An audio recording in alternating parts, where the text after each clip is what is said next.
15 కిలోమీటర్ల నుంచి దాదాపు 200 కిలోమీటర్ల లోపల వరకు వెళ్ళి భారతదేశ సైన్యం అక్కడున్న మిలిటరీ ఎస్టాబ్లిష్మెంట్స్కి దాడి చేయకుండా, అక్కడున్న సివిలియన్ క్యాజువాలిటీస్ లేకుండా కేవలం ఎవరైతే ఉగ్రవాద సంస్థలు ఉన్నాయో, ముఖ్యంగా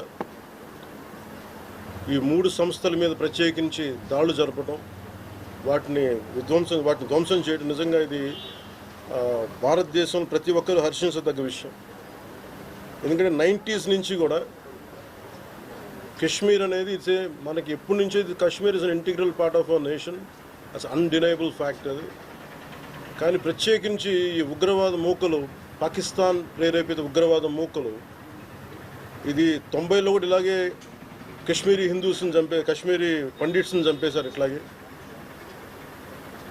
చంపేసి కొంతమంది గతంలో కూడా చంపేస్తే అలాగే వాళ్ళని అంత్యక్రియలు చేయడానికి వాళ్ళని శ్మశానం దగ్గర తీసుకెళ్తే అక్కడ కూడా మిగతా కొంతమంది హిందువులను చంపేశారు. సో హిందువుల మీద దాడి అనేది ఇది అనాదిగా జరుగుతూనే ఉంది. కానీ I think it is a right time to take a decisive and bold action.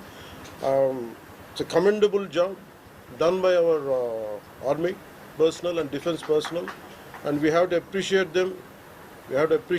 We'll stand by them under the leadership of Honorable Prime Minister Modi ji. We will stand by you, sir, and whatever you have taken, whatever decision, bold action, bold decision you take, we're going to stand by you. We are with you.